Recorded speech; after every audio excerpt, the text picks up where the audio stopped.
Dan, let's start with this. What were your takeaways from the press conference?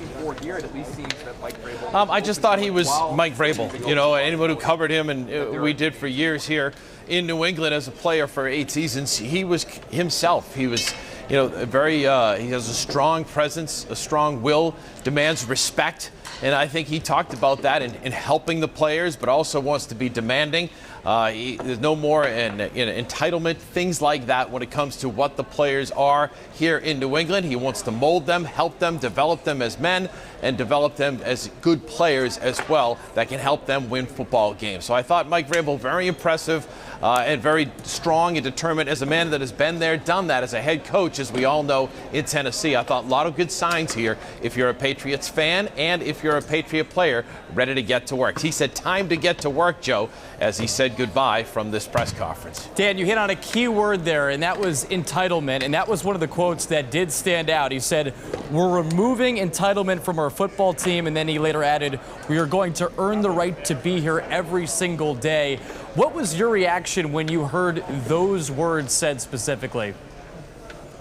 I thought it was exactly what this team needs, that there's none of that around here, that every player has to earn what they get on the football field. They'll be held accountable, and they'll go out and practice, play the game, and be a good teammate. I think all the things you look at that you want from a winning coach, he basically described. And I think maybe we didn't have that last year at times when Gerard Mayo was at the helm as he tried to learn to become a head coach. I thought it was very impressive that Vrabel says, yes, basically that's what we want. He mentioned Drake May, young, dynamic player. But again, he talks about what he wants on offense, fast and aggressive. He has everything in his mind. You could kind of see the wheels turning as he talked about his offense, what he's looking for, what kind of player he's looking for. Looked over at the players several times, too, as he was talking to them about what he wants to give them. He wants to give them all kinds of things to get their personal lives in order so that when they step on the football field, they are ready to go. So I think it's nothing but football for Mike Vrabel, but he understands being a player, as he was, that it's not as easy as it looks, but he wants to help them get through that. So interesting with that, too, Joe. And also mentioned Elliot Wolf several times, the Vice President of Player Personnel here, how he's looking forward to working with him. So we have that answer, at least for now, to begin with. Wants to be involved with him and his staff. You mentioned Ryan Cowher, who many people think will come in here and also be part of the personnel department, but he mentioned Elliot Wolf saying that he wants to get to work with him. That was one of the things that also stood out to me, too.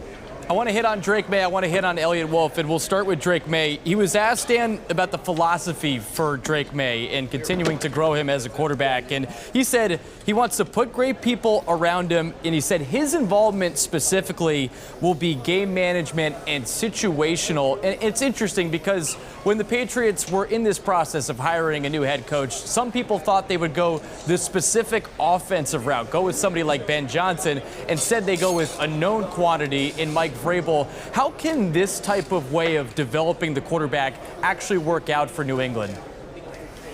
Well, I think Mike is smart enough that he was a very good defensive player, but he wants to maybe give somebody the keys that will take over with Drake May, but he'll also play a part in it. I think he wants to develop Drake May as a team player, which we saw he wants to be. Certainly that is there, too. But he also mentioned the fact he'll be his own person, but he needs to be a very efficient passer. He also mentioned up front, which we saw at times was horrific this year for the Patriots. Players, you look at teams that protect the quarterback, personnel scheme, focus on players that fit us and are willing to commit to the team, hold each other accountable, build an environment that everyone respects each other. That takes time. Mentioning that several times. It'll take time.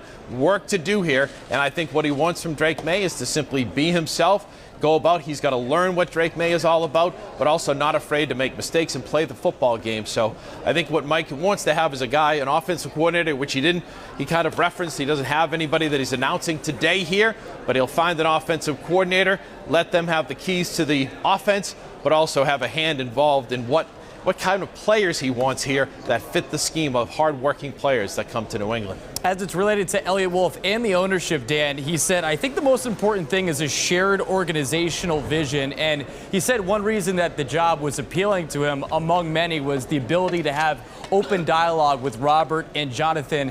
You look back at his last stop as a head coach at Tennessee, there appeared to be discord between him and the front office by the end of that. How important is that for him this time around with the Patriots to have that shared vision?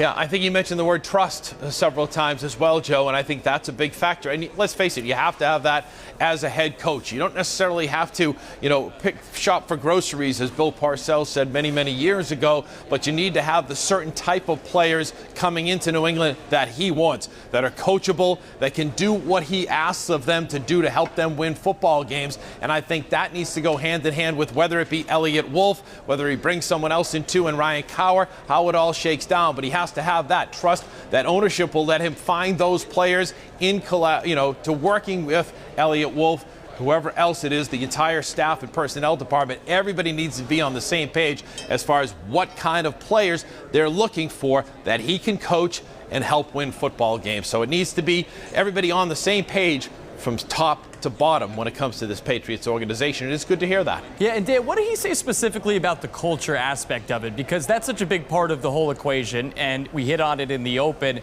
about this sense of entitlement with some of the players. What were some of the things that really stood out to you about the way he said he wants to establish culture with New England and help build this team into a winning program?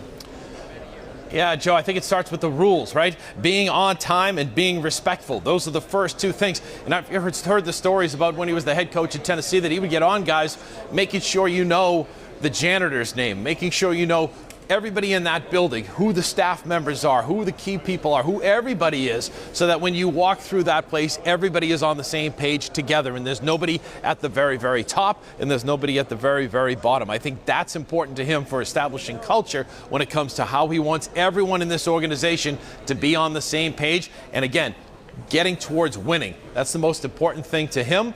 He's had the experience. He brings that here from having been all over the place. It's been a big help to him, but also as a player here in New England, he wants to get back to that respect, back to that winning, and trying to win Super Bowls here in New England. I thought another thing that stood out, Dan, it was when he was talking about where this team needs to go next. And he said, our goals are to win the AFC East and to win championships. At the same time, he's pretty realistic about where this all stands with this organization. And he later said, we want to be good enough to take advantage of bad football. And that's where the team needs to go next. How far do you think this team is right now from doing just that first part first?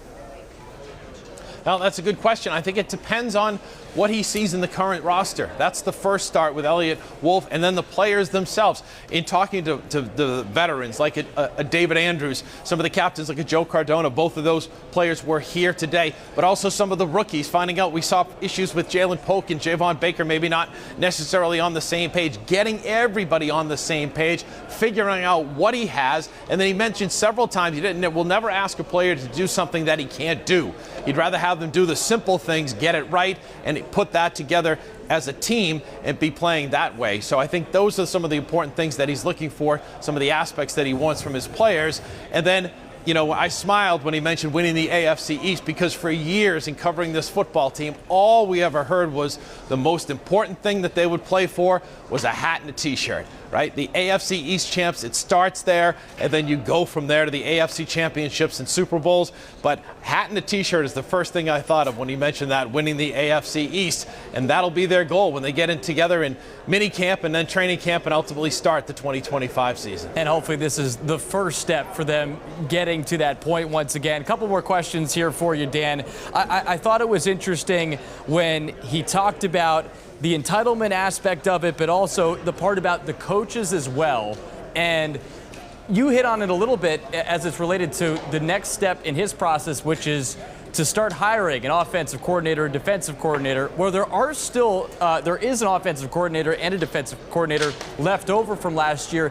What did you make of the way he approached that question specifically? Do you think it's reading into it a little bit too much to question that because he just got the job? Or do you think there's a chance he brings DeMarcus Covington back as the defensive coordinator or Alex Van Pelt as the offensive coordinator? Well, Joe, I think, and this is just my opinion, I think because he has the experience he has being an assistant coach in Houston, being a head coach in Tennessee, another year in Cleveland, which he said, I thought he said, it made me realize all the way into my soul what I wanted to do, and that's be a head coach. I think what you're going to see from Mike Vrabel is have an open mind with Elliott Wolf and his staff, open mind with the coaching staff that's here, but also has in his mind assistants and coordinators that he has and wants. And again, I go back to trust, that he can trust to implement what he wants to do, what his philosophy needs to be on offense, defense, and special teams. Whether that includes any members of this coaching staff that are here, we'll see. But I'm sure he already has in mind at least coordinators along the way that he's worked with, knows very well. There's a guy, a younger coach in Cleveland, Tommy Reese, who former Notre Dame quarterback who worked this year with Mike in Cleveland. Did they develop relationships that he could bring him in maybe as an offensive coordinator, a young offensive mind? So I think those are questions that Mike has in his head. And I think he seems like he's willing to listen to everything and then make a determination. But make no doubt about it, Mike Vrabel wants to have this team be his team first and foremost, and then everyone else working together with him. Dan, I'll get you out with this. Robert Kraft said he reminds people that Mike Vrabel beat us right here in Foxborough. That was the end of the Tom Brady era when the Titans came into Foxborough and beat the Patriots. And you looked at this press conference, you just saw how calm Mike Vrabel was up on the podium. How big a day was this for the Patriots to have somebody that now comes in with experience, with ties to this organization, to move past these last couple of years?